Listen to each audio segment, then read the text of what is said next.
I'm here to introduce our project, DELLTA, Design of Live Line Technology Acceleration.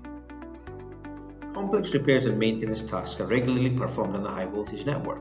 However, many of the complex operations require outages, and this can put a pressure on the rest of the electrical network and its future development. Whilst live line working can relieve this pressure, electrical infrastructure is currently not built with live line working in mind, thus making it hard to deploy this service in most locations.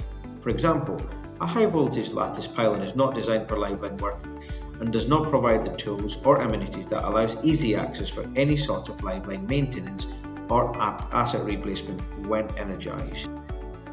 The current project will look to understand if HV assets and infrastructure can be designed with live line working as a key parameter from the outset, or as live line inclusive design.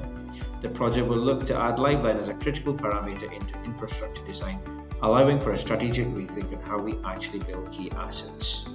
Thank you.